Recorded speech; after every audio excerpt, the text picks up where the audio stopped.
crochet, triple crochet, those kinds of stitches, just not the chain stitch or the slip stitch.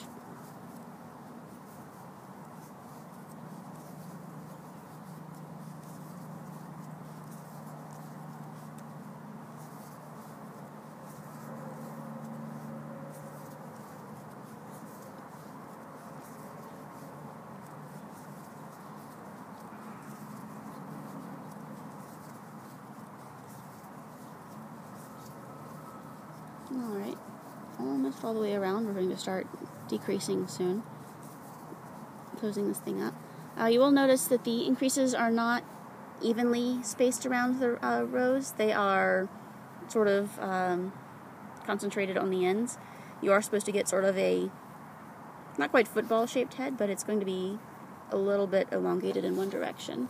I usually have the elongated side facing front, or one of the elongated sides facing front, and the narrower sides are the sides of the head. That'll make a little more sense once I get this thing done and photo stuffing.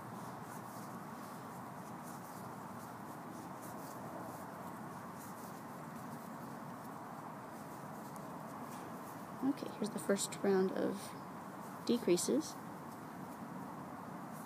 And again, there are other tutorials online for making increases and decreases with single crochet stitches.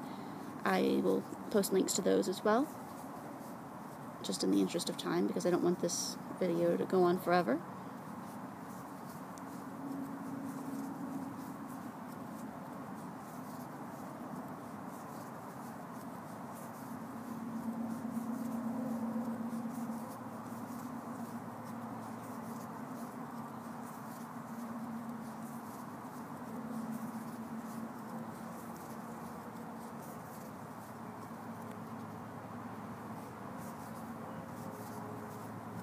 And some folks have correctly noticed that when you are working in rounds instead of a spiral, you do end up with a little bit of a seam running diagonally on your crocheted fabric where you've made your slip stitches.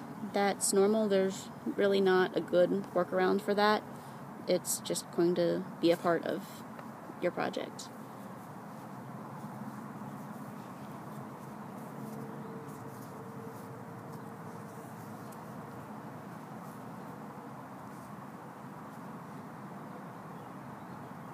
I don't think I did that correctly.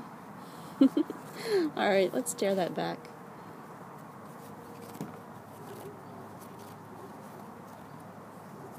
Alright, I'm doing the first row of decreases, and I got distracted and got my stitch counts off.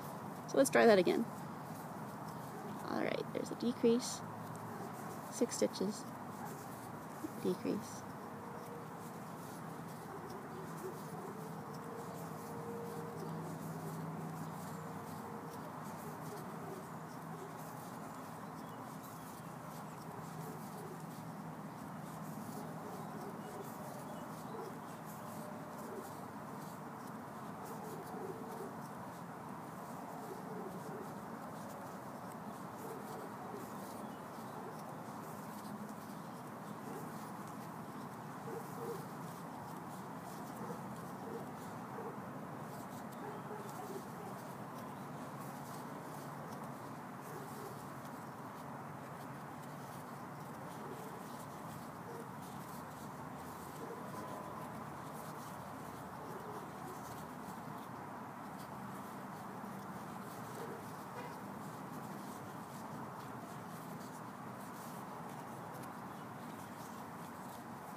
Alright, I usually pause at this point to fill the head with stuffing. It's a little bit easier when you still have a decent sized opening. Otherwise you're going to be fighting with it to actually get your fingers in there. And you don't want to overstuff it. You just want to get just enough in there so it holds its shape, but not so much that the stitches are sort of bursting open.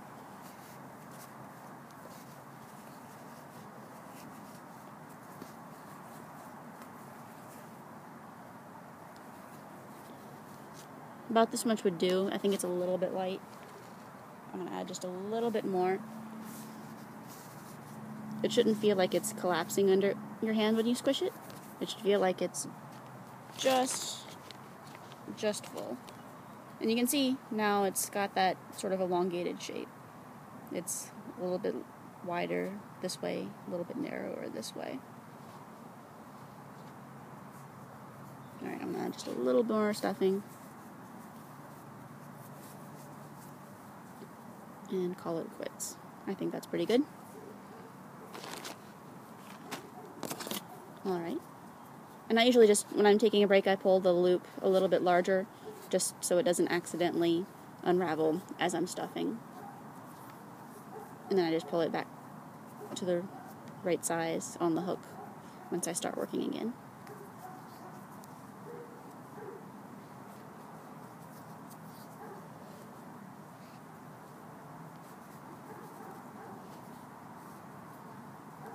And really, sometimes, if it looks like it's all the way closed and I haven't worked all of the decreased stitches, it's okay to just go ahead and stitch it closed. It's really, you just want to get this opening small enough that it looks like it's closed. I think that's fine. The rest of it, I can just stitch. I don't have to make more decreased stitches. So I just use a blunt tip needle and stitch up the rest of the opening. And there really isn't a hard and fast rule for this. You'd really just do what looks right. It's sort of a modified whip stitch that I use. And usually it doesn't matter too much what this looks like because you're going to put it on top of the body with this side down. So nobody's going to see it once you have the toy all stitched up anyway.